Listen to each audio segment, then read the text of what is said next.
and 35.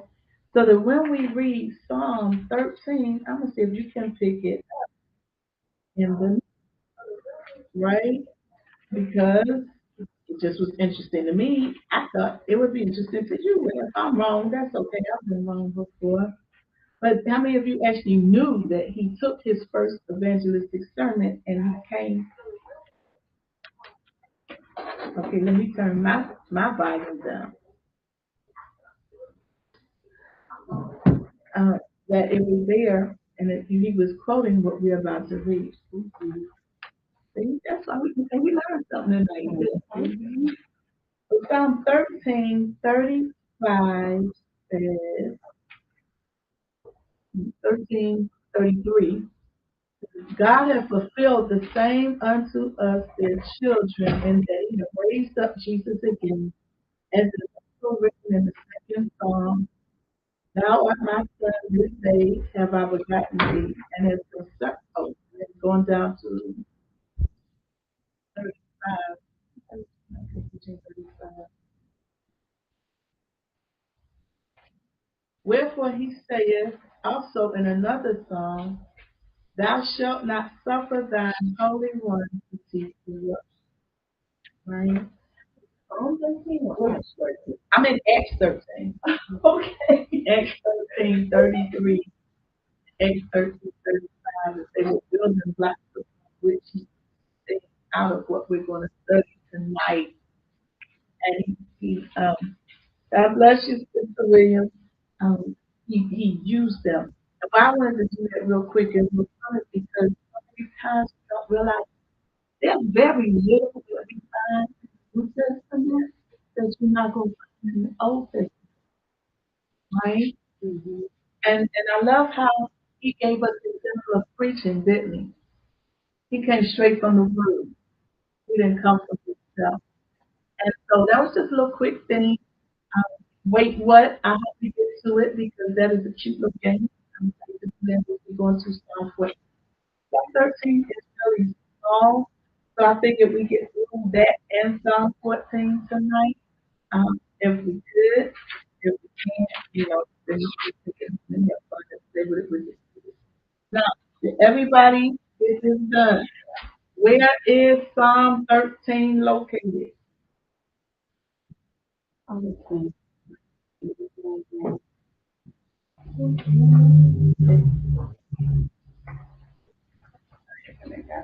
I did it back in it was First Samuel. I want to say 23.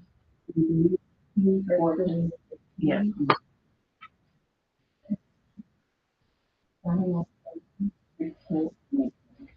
Okay, then we're on a roll.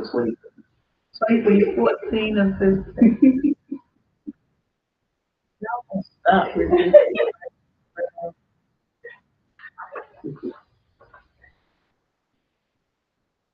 Sister Shirley, I'm getting this ready. I'm gonna do this right now so that we don't have to keep doing it. I'm giving everybody time. That's gonna be a time to study out.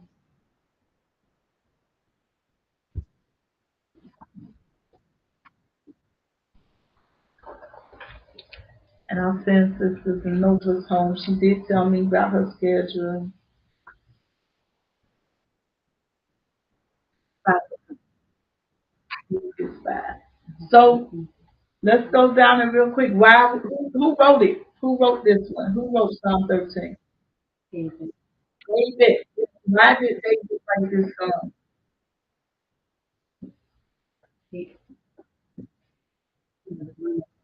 Um, Saul was trying to get him.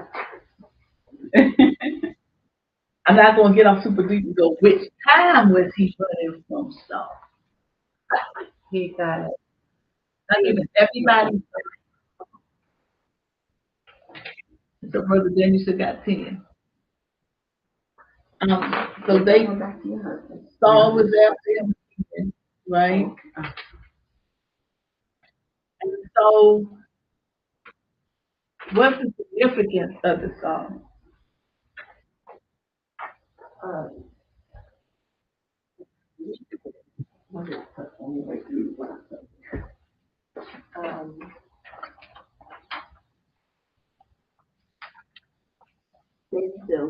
personal wound, not from people, but from God. Excuse me. Ooh, excuse me. David feels not from people, but from God. God, God no longer hears him, and he is depressed, or that he is desperate for that communication. But in spite of how he feels, because he's listening to God, because he's trusting him, right? Oh, cool. She wrote us a whole dissertation. She got into it now. Mm-hmm. How many interpretations does this song have? And what are they?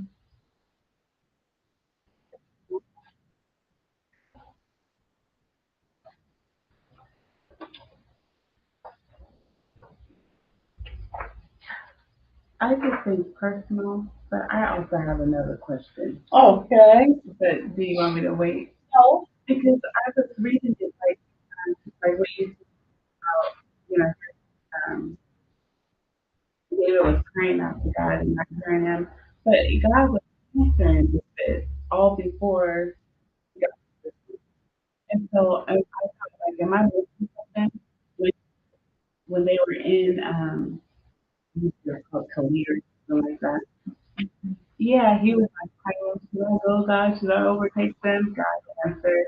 Then he found out Saul was coming. God is, are they going to beat us? God answered.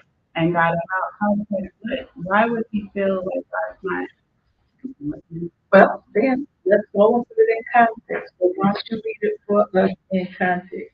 What that do? So first Samuel 18, 30, First Samuel 23, 14 or 15, 13, First Samuel 23, 18. This year is one song. And then sometimes we have to do it that way just to get out there and get it to where it's supposed to be. And David abode in the wilderness in strongholds, and remained in a mountain in the wilderness of Ziph. Saul sought him every day, but God delivered him not into. And David saw that Saul was come out to seek his life, and David was in the wilderness as if in the wood, in a wood. How long, Psalm 13, how long will thou forget me, O Lord? Forever? How long will thou hide thy face from me? How long shall I take counsel in my soul, having sorrow in my heart daily? How long shall my enemies be exalted over me? Consider and hear me, O Lord my God. Light in my eyes, lest I sleep the sleep of death, lest my enemy says I have prevailed against him, and those that trouble me rejoice when I'm moved. But I have trusted in thee and thy mercy. My heart shall rejoice in thy salvation. I will sing unto the Lord because he had dwelt bountifully with me. That's first first Samuel 23. And Jonathan, Saul's son, arose and went to David into the wood, and strengthened his hand in. And he said unto him, Fear not, for the hand of Saul my father shall not find thee, and thou shalt be king over Israel. And I shall be next unto thee, and thou also Saul my father knoweth. And they two made a covenant before the Lord, and David abode in the wood, and Jonathan in his house. Now we can do it.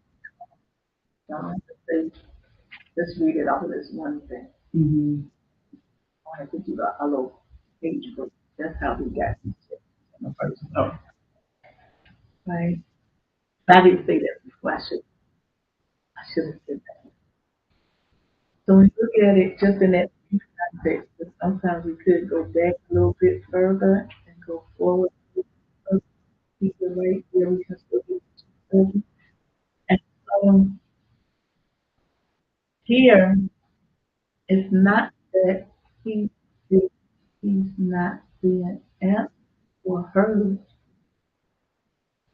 It's that it's not happening the way he wants it. Right? How many times has God said an answer and it's like, Lord, when you gonna answer me? You know, strangers say something. Yeah, that's nice, Lord, but you know, Mm-hmm. I've been praying, I've been talking to you, when you gonna answer? Then your child say something, spouse will say something. You just listen Yeah. to who it is, right? And so you were right, but he couldn't see that God was, know, he wasn't coming the way he, Mm-hmm. whether he was what to have the soul of okay. That right there. But that's not the way it was coming. That's not what was happening. So he started singing the gospel blues. Couldn't take it no more. He walked out the door, left him and told him he couldn't go no more. Just read the little song, right? I was reading, I started hearing the song, and I said, just can't take it no more. I just want to lay down and die. How do we get it? Unless I sleep to sleep with them. He did. You know, I just can't take it no more. I'm just gonna lay down and die. Right? Hear me, come hear me, Lord, because you only hope. What happened? You sent Jonathan out. You gonna be here. And then prophesied, right? And I'll be right here next to It was a false prophecy, but it was a prophecy nonetheless.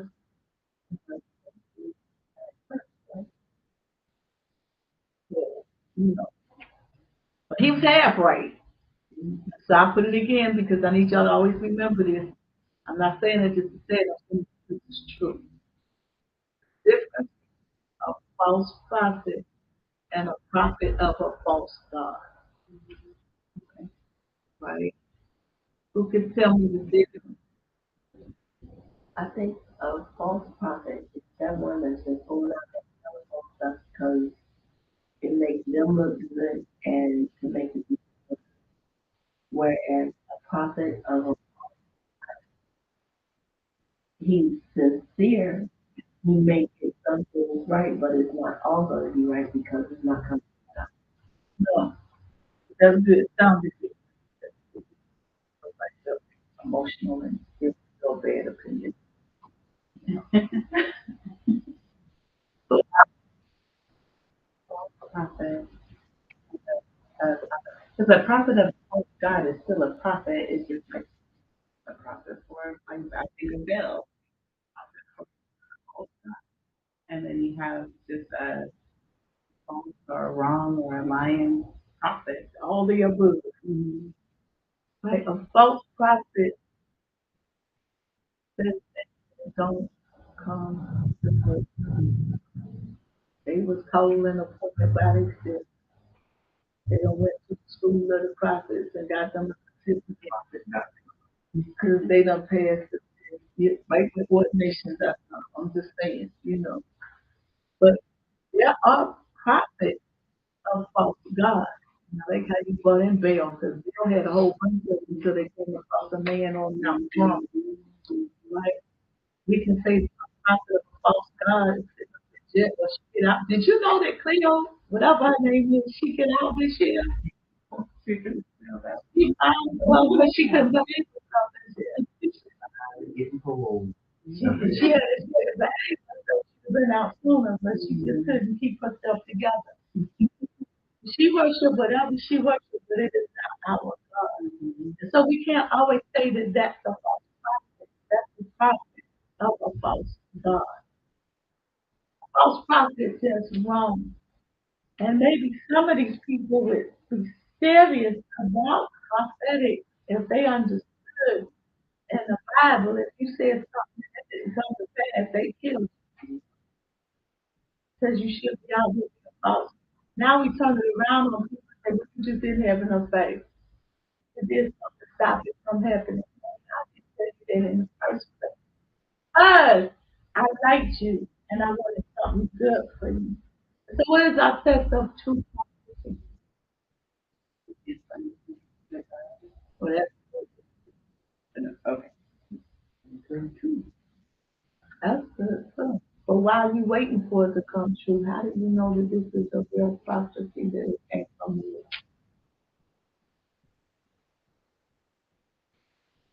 My understanding is that prophecy should verify what God has already.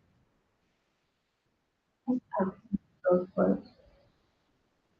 Prophecy is always a clarification or a confirmation of what God has already. If you pray that something else come drop in your spirit, and say, my spirit may be wrong today. Prophets don't from a whole nother country. Don't know nobody. I was riding down the street looking for a church. I saw your church. I came in the spirit of the Lord. And Like, clarified. Sunday. It clarified and it confirmed, right? And so you all know if you ain't living, and that's why I tell people, if you ain't living nothing, if you live in the kind of life that God has turned your head from your prayers, I need people to understand God don't hear everybody. You have to be in a position for God to hear your prayer, even in save people. Because he said if we're not, our prayers are an abomination. And that's the scripture. I'll let y'all use your cell phones to find it. He said, "We're praying from the abomination unto me." Let me see how this. He said when you go to pray, I hide my head first. Because you make many prayers, but your hands are filled with blood. It's many things that you say. You see, you're not about y'all not, but first you gotta cleanse your hands, get yourself together because you double minded. And so we gotta understand that yes, we can be saved and we are not in a position for God to hear our prayers. And if you know that you've not been in that position where God has heard you, and somebody come in and tell you the Lord just called you up to preach, then you gotta really stop and say, did you tell me that or did you tell me to get myself together? I'm in prayer and you showing me my transcript. That's not a confirmation or clarification. But at the same time, I know I operate in a prophetic. Somebody comes in and then you hear the Lord taking the scriptures out the gift of knowledge, the word of knowledge, prophecy, not prophet. And then you're like, but I know. And then the prophet comes in and says, the Lord has showed me that gift of knowledge. That's a what? That's a clarification. You have clarification and you have confirmation. But what you should never get is new information. Right? So, Of course, uh you say truth offers a confirmation. Confirmation you can ask of what God has spoken to you. you confirm his word or he will clarify his word. And so, oh, I never thought about that. Then you go back to God. Say, God, is it something that I missed? Because I ain't ready to take the rock, pick up the rock and throw it at him. You know, I never heard you say that. And the hard part is we don't teach about the gifts and how gifts work and how gifts operate, how God speaks to what they call us to do, what it looks like, what it sounds like, what it feels like. But we always hear the wealth and prosperity. You know, Solomon was the richest man after Job. He was the richest man alive, right? But how he wasn't told you're gonna have wisdom. He asked God for wisdom.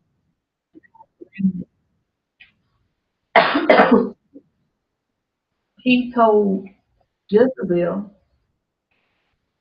those same dogs is gonna say that you is gonna beat you. Mhm.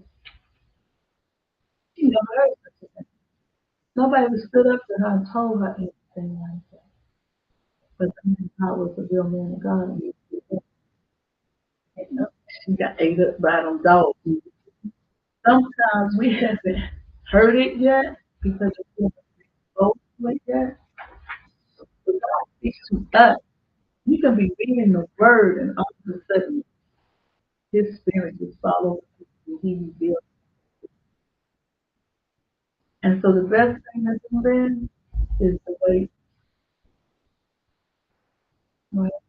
Because out of the mouths of two or three witnesses, every word will be established. To confirm his word. And then if that is what he said, like if that's what he said to do, we'll not do it all together. He gave us some guidelines to how to do it. You gotta wait on that. You gotta wait on that so your flesh is operating within the right way. Right? Because I'm gonna tell you this and people will get mad and people probably log off or whatever. And I'm gonna say this real clear. I'm not saying that have surgery. God is never going to put you in a place that your character and your integrity cannot keep. So if somebody try to put you up in something and you know that your character can't keep you, you slide money out the offering place, flipping, and all day midnight creeping and super sleeping, you I know because you heard it. Okay? I know. I never heard it, but that's funny. But you know, that's back in the day. Somebody was always midnight creeping. I don't know who it was. I think it was about I don't know. But you gotta realize if you an alcoholic, he ain't told you go nowhere for you. Then somebody said, "Oh, the Lord taught me for my husband will help you lie." That's why I learned how to do that. I'm like, for real? Yeah, really. Yeah. He told me to go down to this new beach and preach to the people. Preach they clothes. He said, really? When did this happen? It just happened. I'm just talking. He said, well, let's wait on the Lord to confirm this. But the Lord did come and confirm that he had a porn addiction. He tried to hide it because when the Lord started talking to him about nudity, he just wanted to preach. And that was the congregation that God was telling him. His integrity or his character couldn't come in that position. He got mad. He left about 2 weeks, then he came on back to the military to the we gotta understand he's not gonna put you up a mess. He gonna wait for you to get out of your mess to give a mess. And if you get too messy, he gonna sit you down for a minute. Get yourself back together. That's why you have to be careful. I'm going to say, I don't know. Because you talking to me. But you gotta be careful when you let people confer onto you what God is not putting on, right? Sometimes it don't get confirmed. And then we get out there and we make a shipwreck and we're in a big mess and we don't know how to get out of it first. Sometimes after we've done all this talking, we have become a castaway out there. And that's not what he wants us to do. So we always have to wait for the best. And look, guess what? And not from the best friend or the person that you hang out with. From somebody that lay out before the Lord talks to him. Knows you and knows his word. I don't know how we got over here, Sister Sherry. Can I get back to the lesson? Yes, thank you. So Jonathan, oh, that's right, because Jonathan prophesied half of it. So we're saying that there was only one interpretation, and that was personal. So we know that a personal interpretation has two connotations. It was personal for David, personal for you. I don't know if it admitted that. It hit me, that prayer hit me right where I am right now. As far as the people that, so David was crying out to God because um, he felt like he wasn't heard around. And I have been there. I was like, Lord, I don't know what I'm doing wrong, but I feel like you have just stepped away and turned your back on me.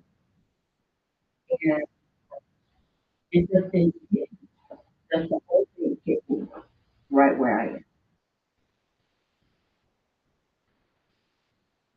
Personal being, um, I know we keep quite to this. I did not hear it possible. I feel like I was not moving fast enough. It's very possible. That's where it, That's a personal thing for you. It's like, hey, when you feel like God, like, that's me all the time. I guess I should have said, like, what now, look. As heard it, you can dig. You hear me now? Okay. Going through the process of putting this psalm in a proper context, putting this psalm the way it belongs, putting it into the way it was written, right? What is it good? Like, did it mean the same thing as when you first read it? He did make me accepting why he felt that way. Okay.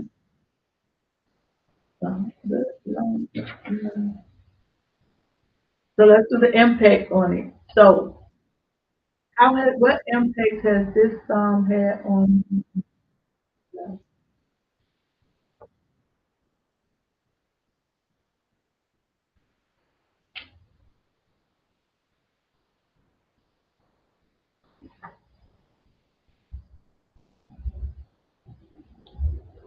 for me, I was out in here as we read. It appears that David was getting what he was getting answered. A lot of times when we get an answer, when I get an answer from God, it's like we doubt the answer. Like you were saying, because of who God used to give you the answer. Then sometimes God give us an answer and we don't like the answer. We go searching somewhere else.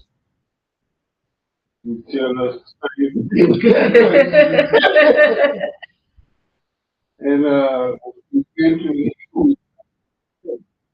you were saying, I think you said 3 times, that confirmed. Yeah. Verification and confirmation. That's it. Um,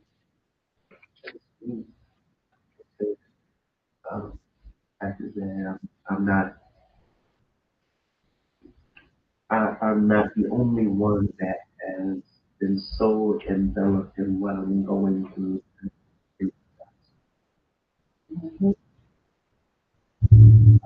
That's easy. It's easy to do, especially with oh man, I need this. Do I need to hear your voice? I need an answer out of it. And all the whole time he's like, I didn't give you the answer. You gave me the answer twice. I didn't give you the answer 3 times. Mm-hmm. So I would focus on our situation here. Oh, we just don't like. Y'all got me cracking up because I'm thinking about stories. I don't know why I'm in stories tonight. And no, I'll never tell them right anyway. So y'all know what about the flood, right? Yeah. That's what this is. Mm-hmm. It's the flood. Yep. This is a perfect example of us and the flood. We just told them, you just by the blood, the Lord, the Lord is going to do it. And the Lord answered their prayer 3 times. He ignored it because of what the way he said it. Then when the fool drowned and died, and then begin mad and all that say, why did you let me drown? I trust you.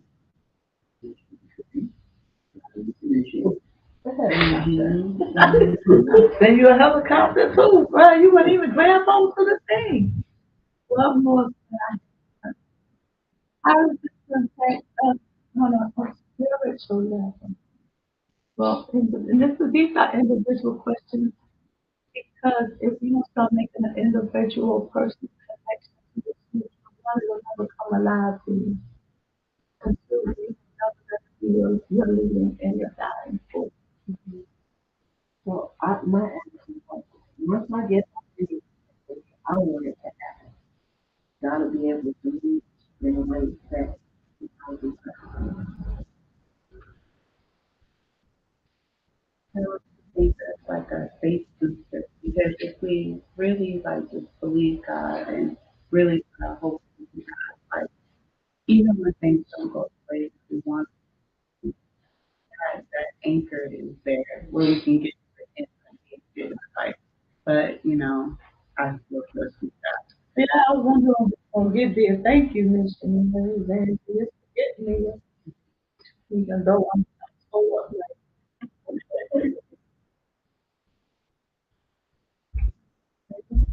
application wise. Look on your papers and see. Twist it up a little bit. I'm pushing you a little deeper on what you do and application.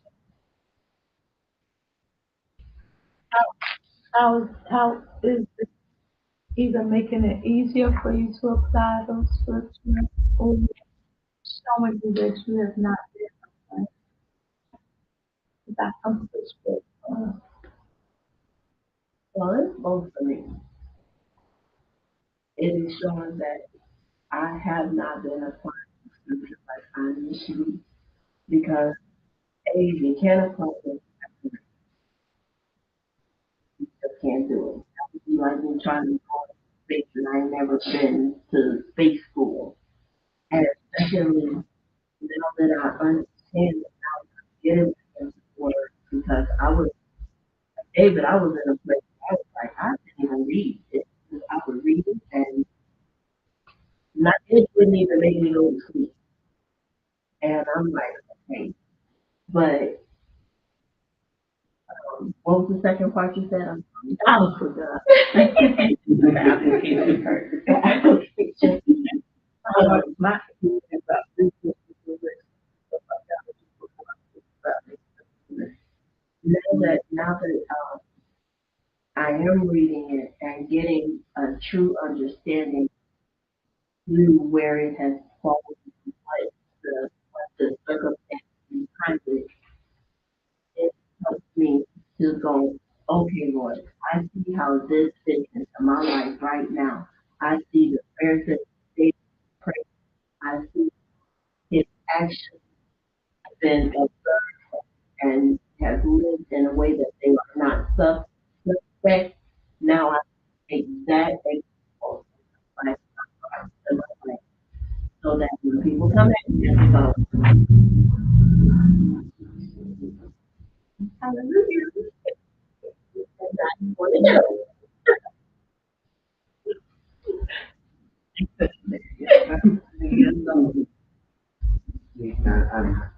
I look at it from a different I've been salt.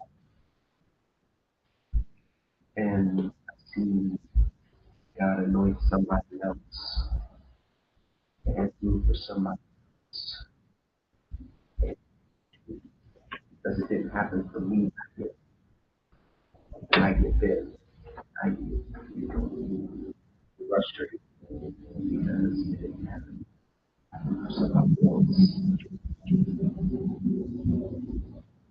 So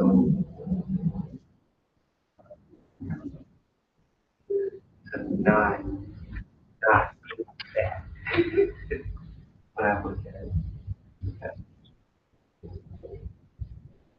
whatever avenue that I look at, not just from David's eyes, but Saul's eyes as well.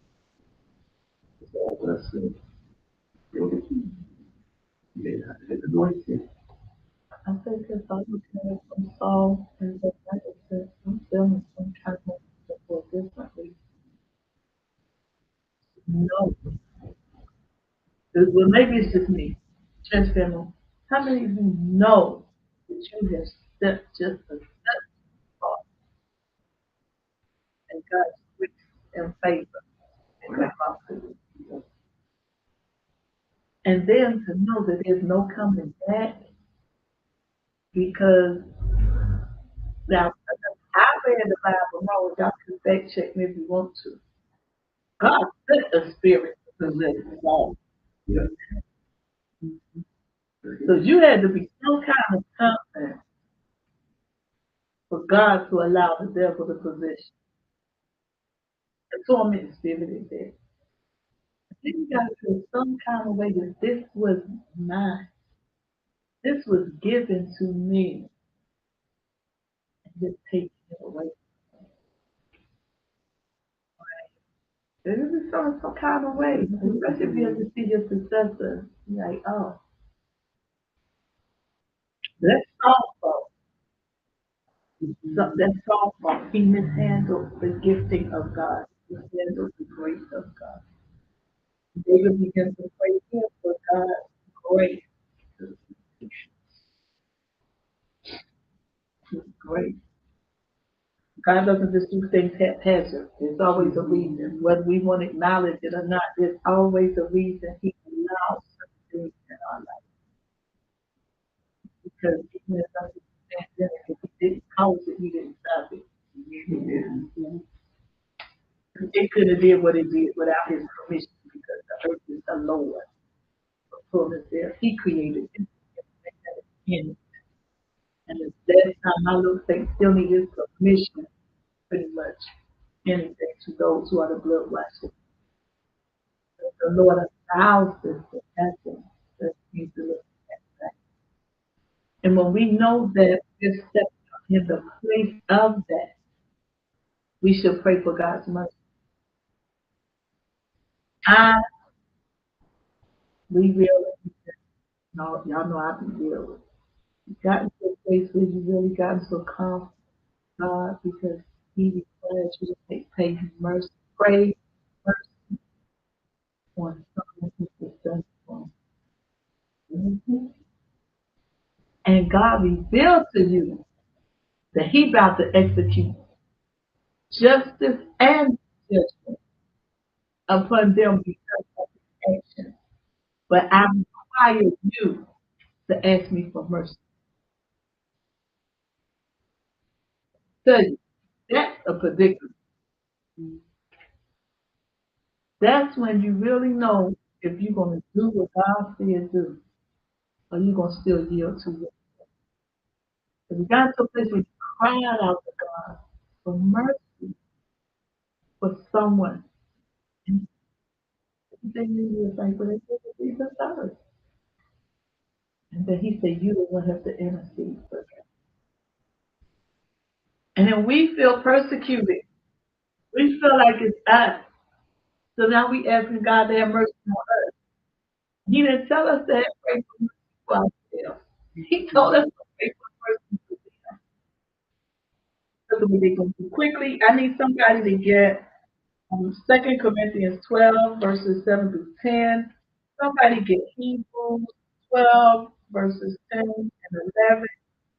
Somebody get me James chapter 1, verses 2 through 4.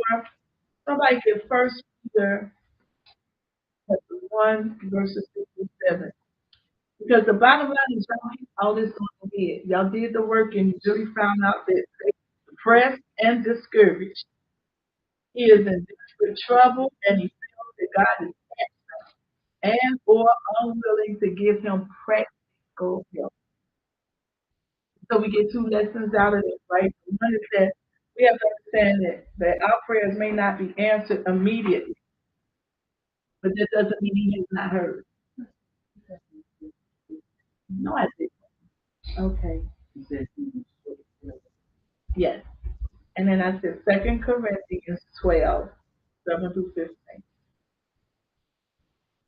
James 1, verses 2 and 1 Peter 1, 6.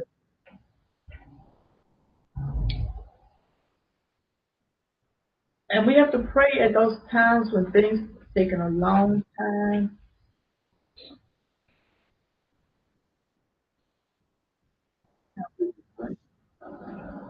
Who knows what a long time actually is?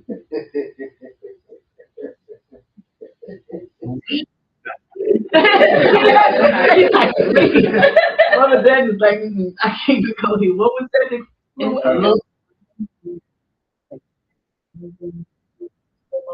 Well, one day is like 10,000 years. I mean, one day to him is like 10,000 years to us. Like, it was really a long time. We said it was a long time. The reason I was laughing is because if God is omnipresent, then time to him is measured eternally. So a long time to us is now. I mean, if you use the example that they gave, 1 year is 10,000 years, well, 1 hour is I know. We're the same. You're going to live a whole day.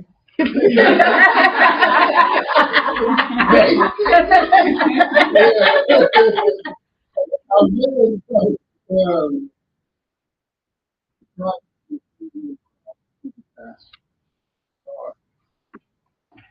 anointed chair and to do something in the new year, where a new year is 365 days in a so 365 days ago, today would be the new year.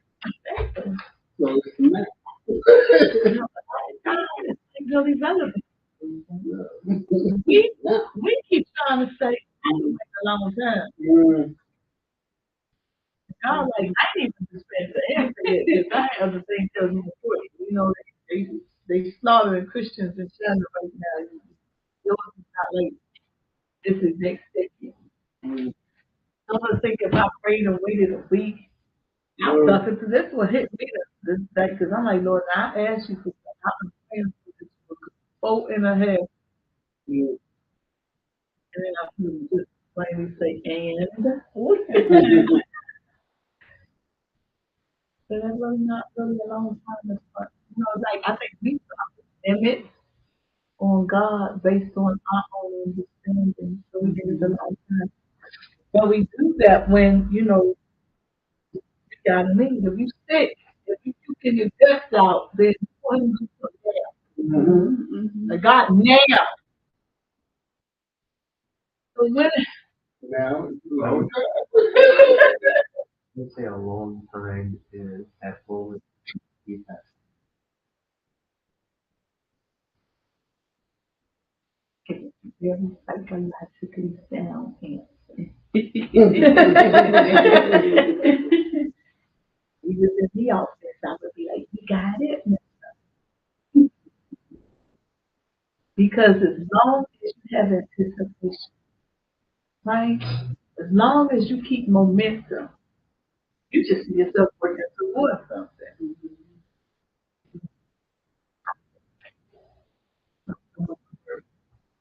When you get when those that was with you start dropping off,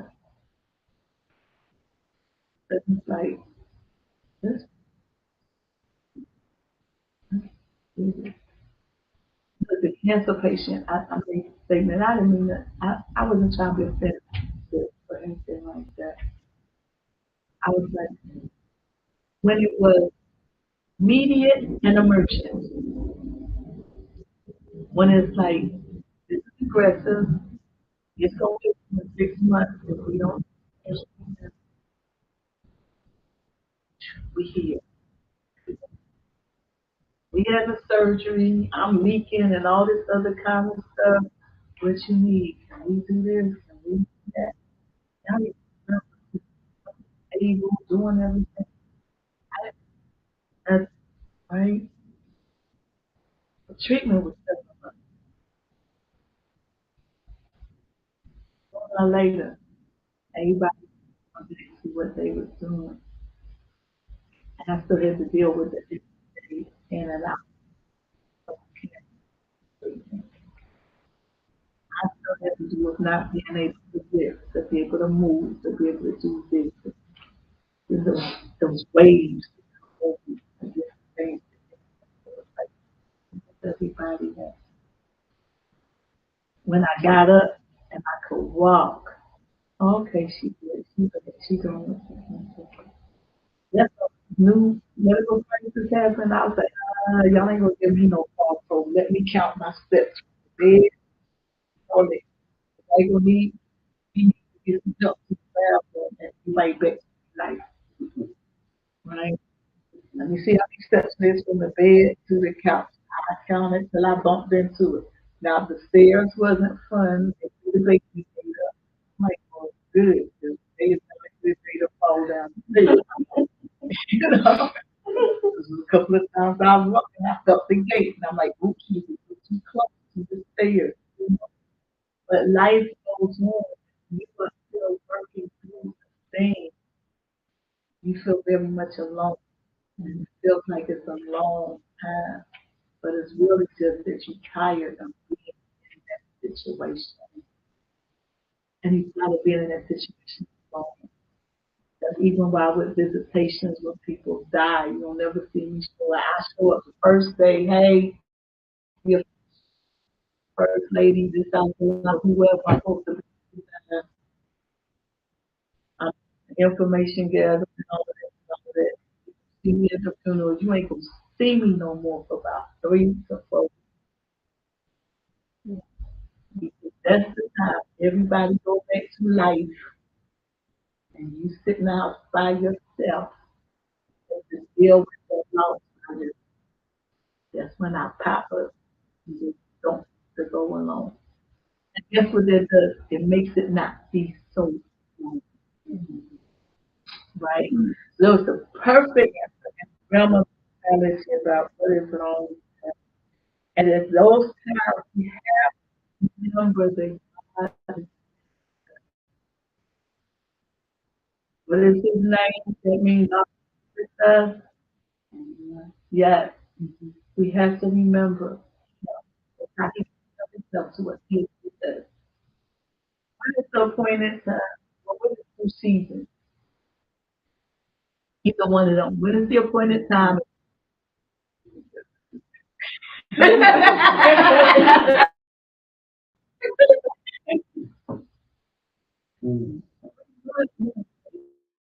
the time, and the fullness of time, in due season, and our minds be like, well, when is it? I'm working on something now, and I'm like, Lord, now, when is the manifestation? Okay. Clarification, please. Right. We need the prophet to come in the house here. Give us some clarification and some confirmation. But we have to remember that. So if we sincerely seek God in genuine faith, God's delay does not mean we are forsaken by Him. Let's dig into this and chew this a little bit. Yolanda, if you want to chew on this, I take what you got to say. Sister Wilson, if you want to jump on this, I mean, we're so that's what you want to say.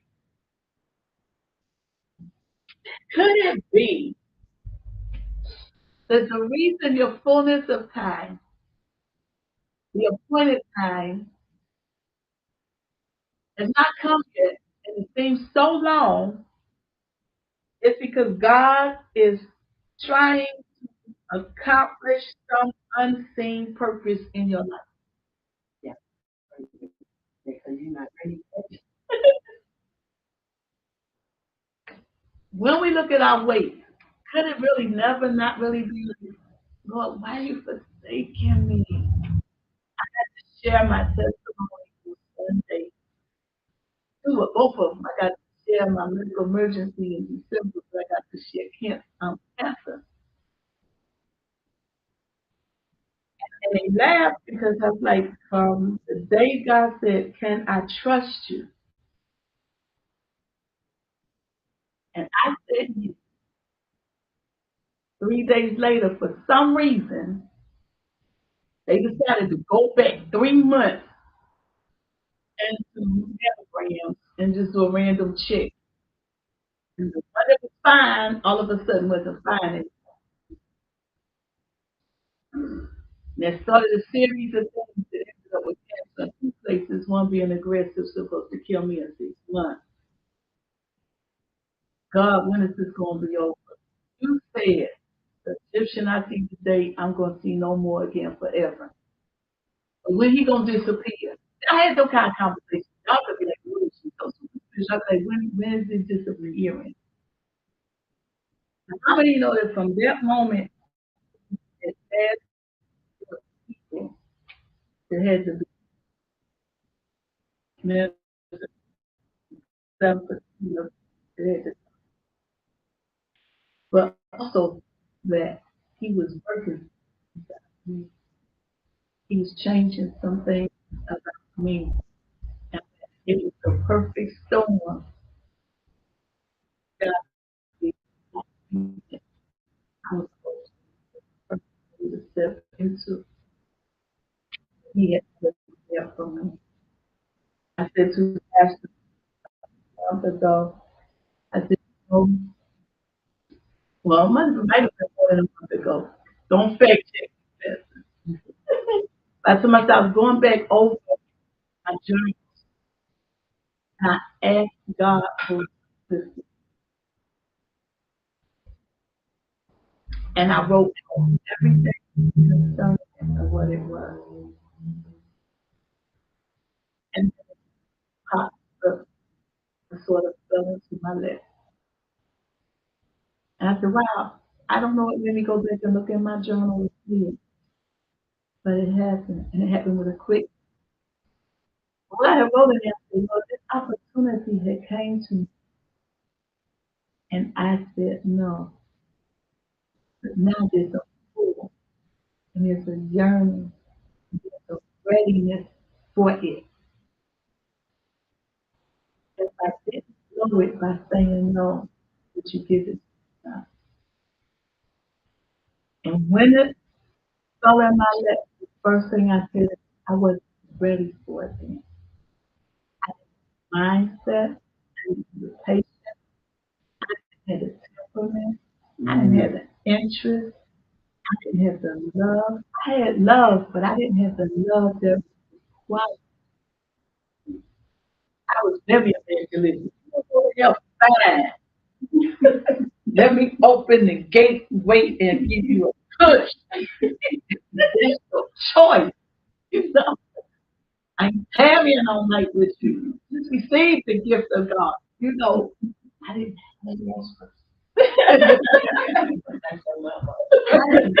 that. I didn't have what was necessary. I was a nurturer. I had everybody. I had the Kool-Aid house. But I was thinking, this is my place. And I was like, come here. Kingdom conversations is different. Why couldn't he give it to me when it first was offered to me? And they told me I didn't hear the Lord say no. I say now, all these years later, I did hear him say no. Now that the opportunity is there, I can respect her. She wasn't. God has some things he has to work out. God has some things he has to change. God has to get what it had nothing to do with none of y'all. It had everything to do with me. Could it be in a moment that you're feeling that way? Because we are resisting what God is trying to work out of us and into us so that he can answer us with us.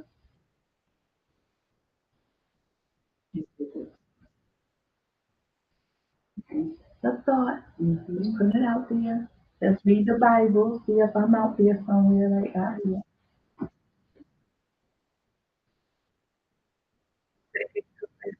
Second Corinthians 12. Yeah. No, that Michael. All right, I got it.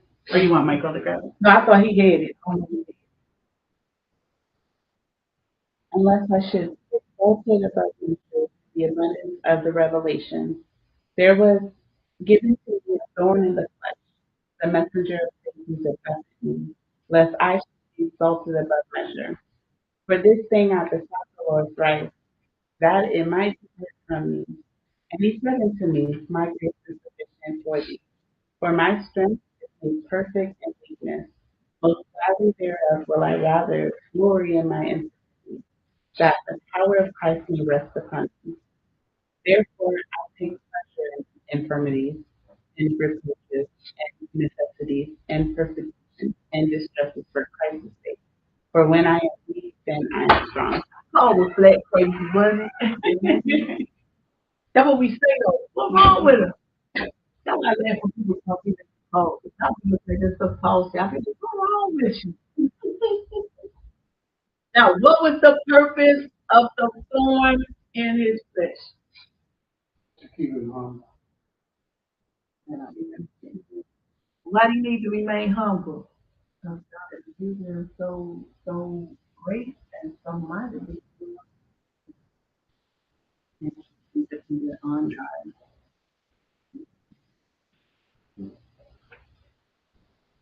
So I think going to be the word nerd. The abundance, what he said was because of The abundance of the revelation.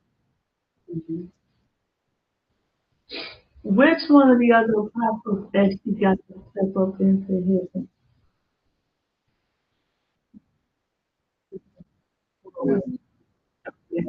Heaven came down to John. Oh, wait, he didn't. There was a man. We talk about I don't know if he was in the flesh or not, but the same man ascended up. Same, but he had to come back. Who was he?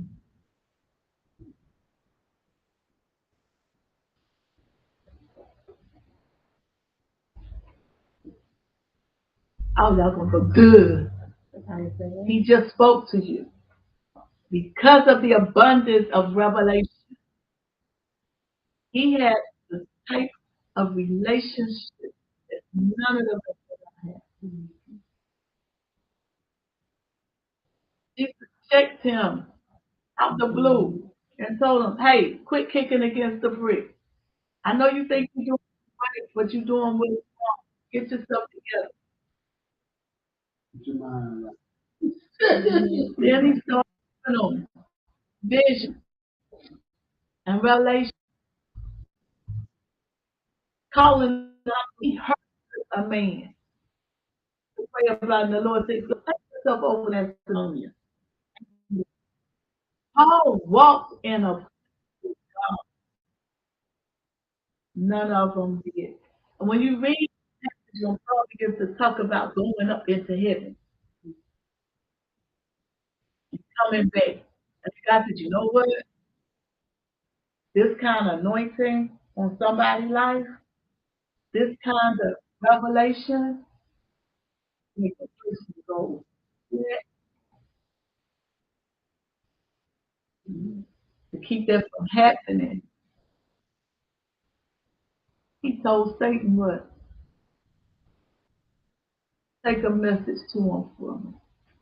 Y'all say Satan's stupid. He's a hitman. God told him, go over there, give him this one as a message. Keep him off balance. Right? So he did that, and so Paul, instead of getting upset because he prayed 3 times, and it still didn't change, He found out where it came from. He found out why it was there and came to the place of what money is. He gloried in it because he understood. It took all of that for him to understand that God is great when he is right. Y'all gonna dig the next one out without y'all making me work tonight. Hebrews 12 verses 10 to 11. They barely for a few days eaten after their own pleasure, but he for our profit, that we might be partakers of his holiness. Now no chastening for the present seemeth to be joyous but grievous. Nevertheless, afterward he yielded the full fruit of righteousness to them which are exercised in What's happening here? Like Uncle Nate. What's happening here? What's happening here?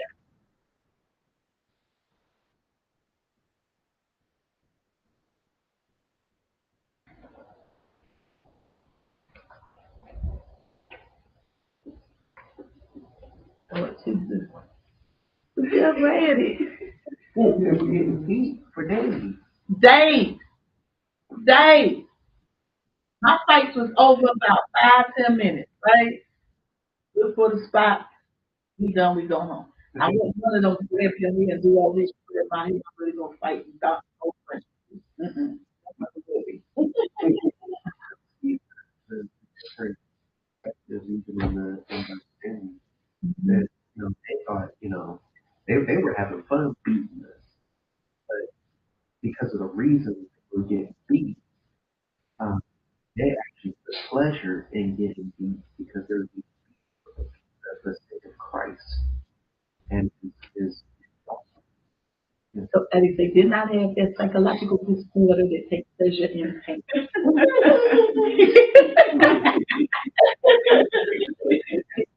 Have that. Not that. it went on to explain in verse 11. Now, typically, this is typically you get beat. It ain't happy. It ain't fun, and it don't feel good. And then the last day, But as you said, we peaceable righteousness because we're getting treated like this. It just reminds me of every Paul verse. We suffer with him, also reign with him. in other words, you gotta get our mind right. We going through. It is not pleasant. We are not happy. I'm not in agreement with you. I'm really having a hard time with you treat me like this.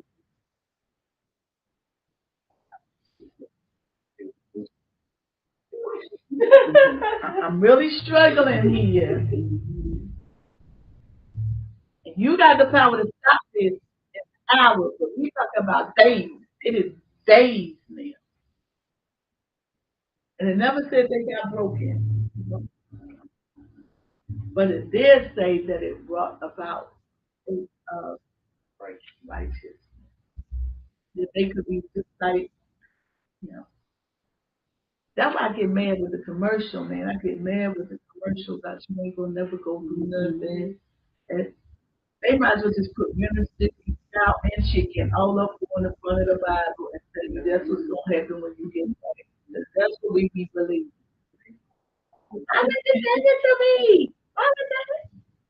You said, Lord, I want to be just like you. I'm a Christian. I want to be like you. But we can't let the righteousness come out of us because we try to get out of the process. We try to get out of it. You see what happens when we get diamonds?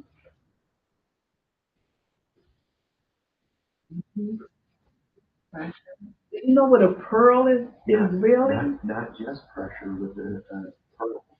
A pearl is formed is an injury to the actual And that fan get in there and irritate it, so it can't melt the heel and irritate it and irritate it. But at the end, that's why when people start looking at nerves, you gotta pray for grace, because something is being created in you. Gonna be creative. But I need y'all to hear this. Something's been created in you to give to the world. Something's been created in you to give to your children. Something's been created in you to give to your partner. Something is being created in you to give to the world that cannot be created until you are irritated and wounded. It's almost been a long time. Hey, man, quit yet.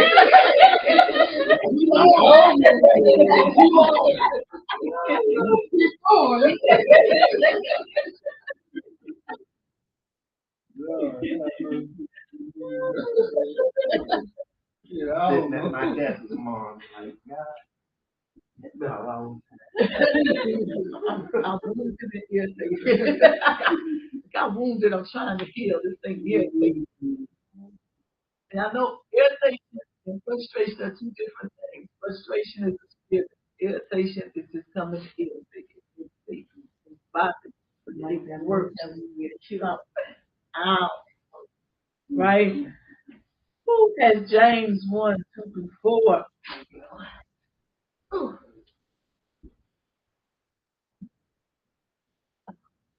One,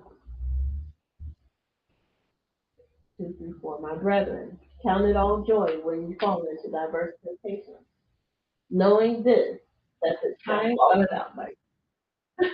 trying of your faith worketh patience.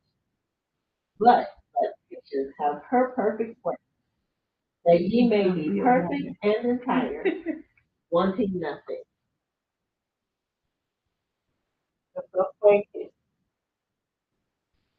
There's the three worst words you could ever put in one sentence. Fall, temptation, and patience. No, I thought you were going to say count it all joy. Oh, that's 4. Right. Yeah. My story, you know, my life in 5 chapters, right? I'm walking down the street. There's a hole. I didn't see it. I fall into it. Takes me a long time to get out. Thought I was going to die.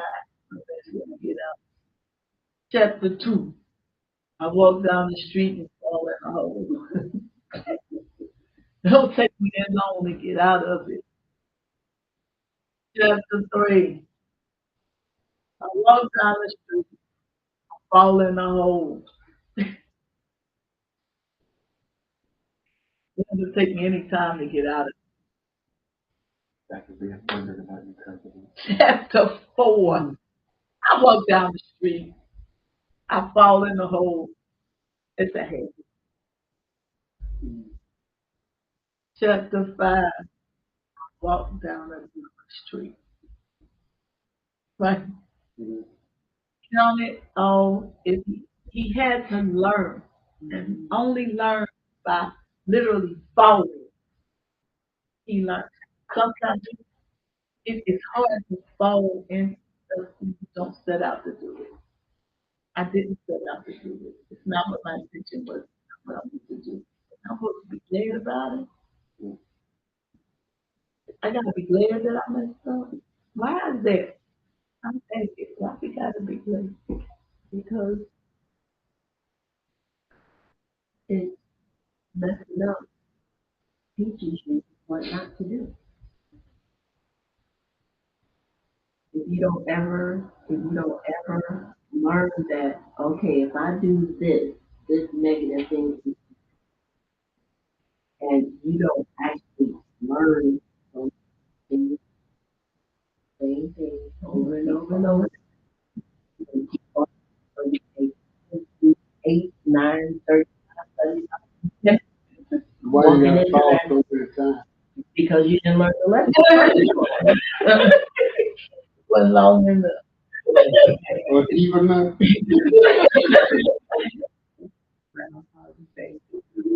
Yeah. Yeah. Experience. It's sooner that you go get love for that. Wow. And fine. Sure. He's gonna get tired.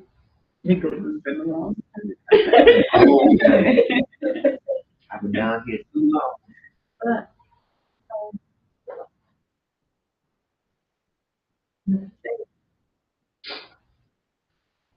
we have a wrong understanding of it.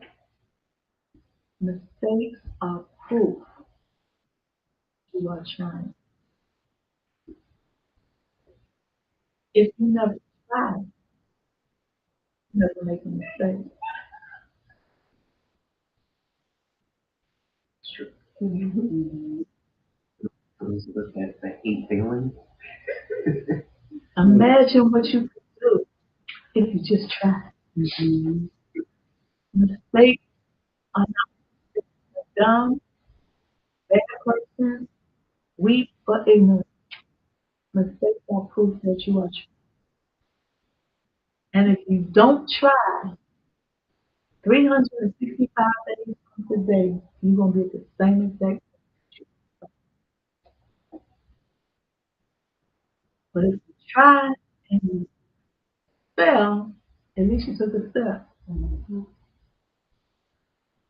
And eventually you're going to be somewhere different, right? So I guess in essence, we can count it for you. I tried.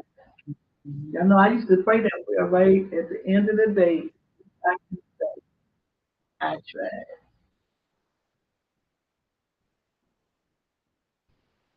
Go ahead.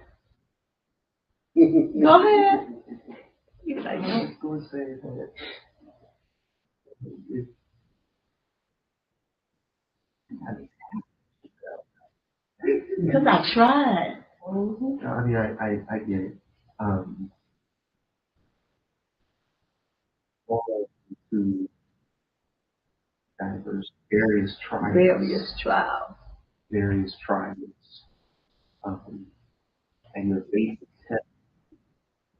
And you see where you've grown, and you see where you haven't.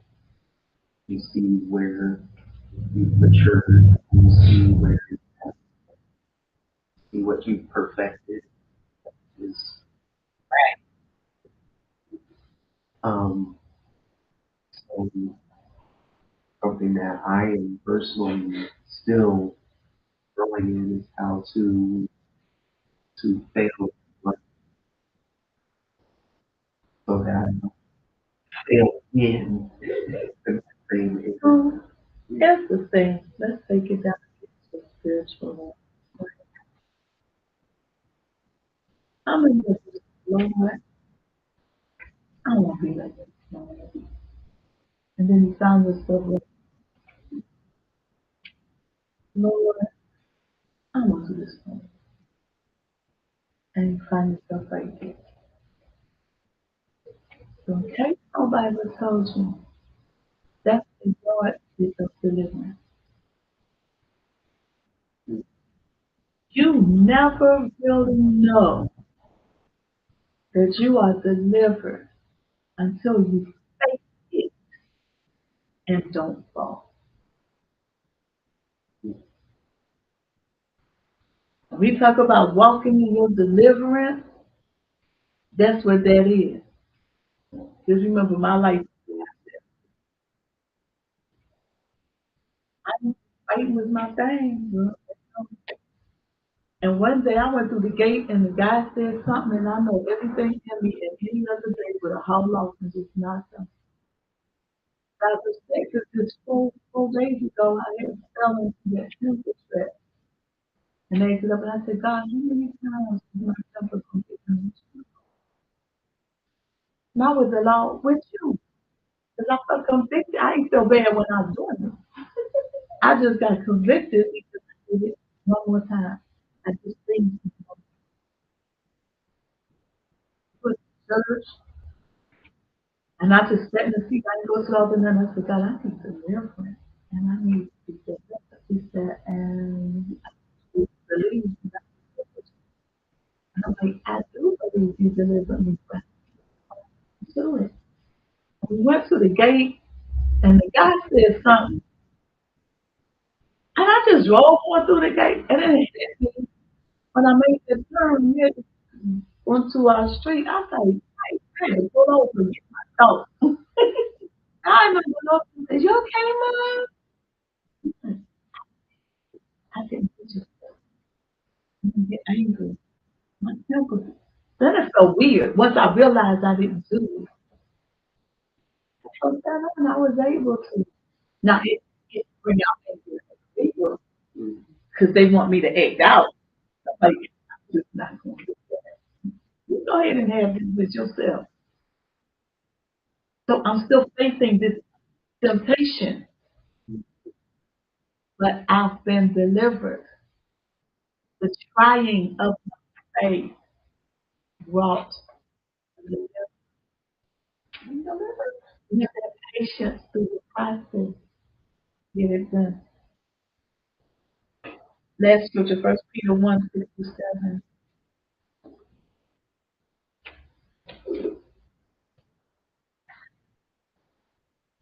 Wherein ye greatly rejoice through now, for a season, if need be. Ye are heaven with manifold temptation. 7. With the trial of your faith being much more precious gold that perish through it be tried with fire, might be found to praise with honor and glory at the appearing of Jesus Christ.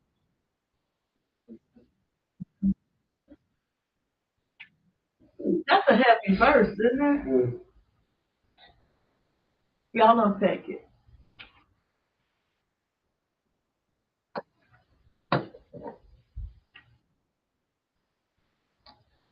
We gonna rejoice only for a season though, but greatly we gonna greatly rejoice through now, because when the heaviness comes through temptation, through the trial of my faith, and if we hold up our faith, it's much more precious than gold. Mm. And if it's that, Tried to the fire. you know what I'm saying? Woo! Mm. Little Bronson sang that song back in the place. Like, have you been tried in the fire? He said, yes, Lord. When I'm playing station. I hear that and they laugh. You get tried, you choose and it's over. Because you know how precious that is. This is why you can't let people just waste your oil. You better start paying attention to your oil. I don't know about Joe, but I was watching the oil, how they make the oil, and try to find out why their first press is the best press, right? Oh, it does that, but then there's another pressing that by the time it finishes, the pulp so fine, the skins are tore up. I mean, this is, oh my God, when I look back over my life, my oil came in great price. I think about that woman with the alabaster box. Well, no, I don't. I think about the song. And we tell the truth, shame the devil. You don't know the cost of my oil. Because you don't mind causing me to steal it. You don't mind wasting it. You don't mind none of those things. You got to understand your oil. the price that you've been through. You gotta make decisions that's different, and then you can rejoice in the Lord because you got tried and you got so much nobody. You know, very diverse. I think about the old school military. Those soldiers had such a pride coming out of basic training, Mhm. knowing that they went through the ring Yeah. and they made Maybe it. it now officially ready for combat at any point. This new type of military, I don't know. You can do a time. These stress cards and all that. The whole school that they had been trying for weeks, and they made it out in the pride that they had. That's what this. That's really what this is about. It's like I've been. Put me in the tear gas tank. I crawled through barbed wire. But, I made it like hey, young people, I think I got three. I got three. We don't play a game. Okay, I'm waiting on them to play my game. We're gonna go wait what? Okay. In front of you, you see Romans the third chapter. Now we have gone through 13 Psalms. I thought we was gonna get to 14 tonight, but I'm taking some stuff.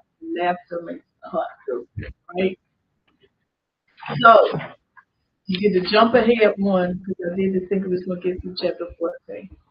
I need you to look at Romans the third chapter, understanding that Paul used things from Psalms that we have already studied in that chapter. That chapter is good Psalms. There's actually a couple of more in here, but we haven't gotten to yet, like 140 and 76 and stuff like that. I want you to see if you can just connect the verse with the Psalm that also gets from. So, so if I was to say Romans 3:15, I mean, if I say Romans 3:15 through 17, I would draw a line straight across that actually Isaiah 59.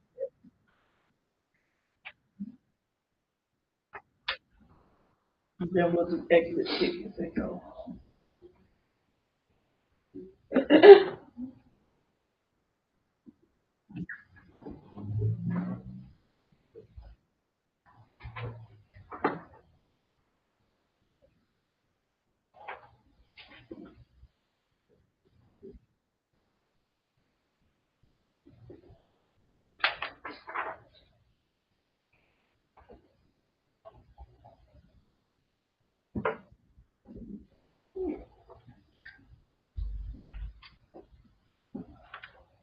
Can you get something down?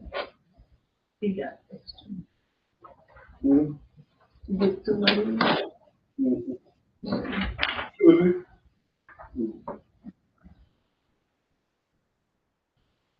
She'll get the place. Yeah, that's homework.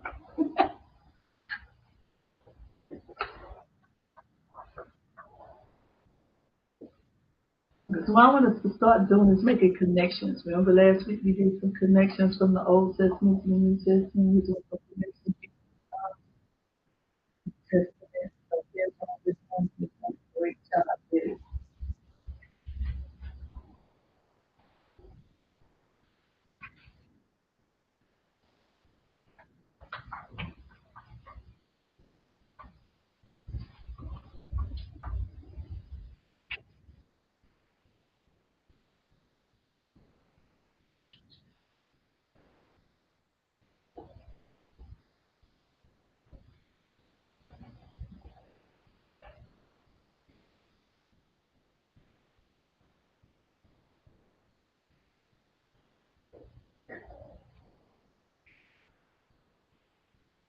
Oh, the Sunday school suit done took out the cell phone.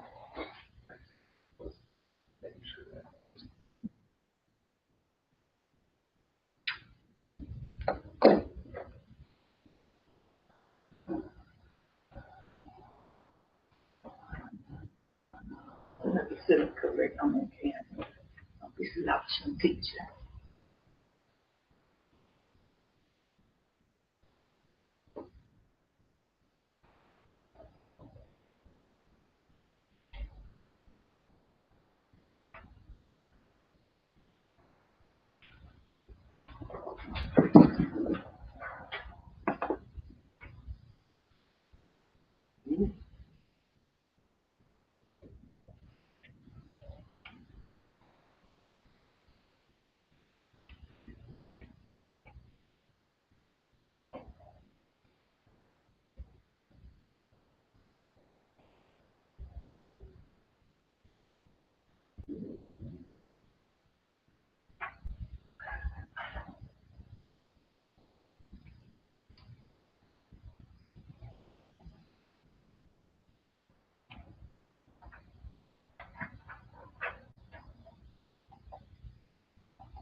Y'all got it?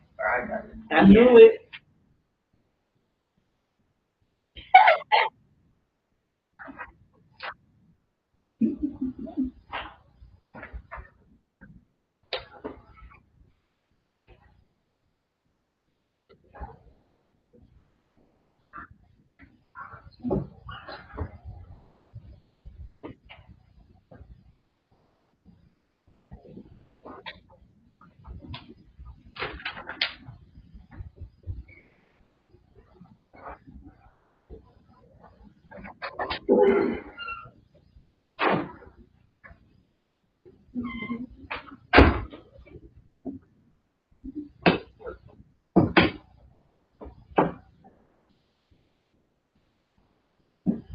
Alrighty.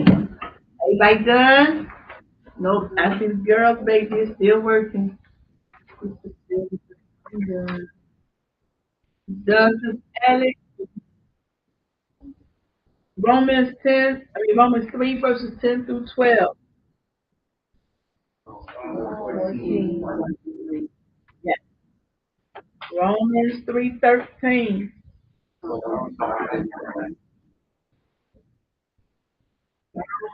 3:14. 10 and 7. If somebody had said Isaiah, I'd have come. I mean, yeah. Romans. Hey, so, did you ever really connect that when you read Romans? Um, Paul was all in the scripture. In the word. He didn't get up there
Wait, huh?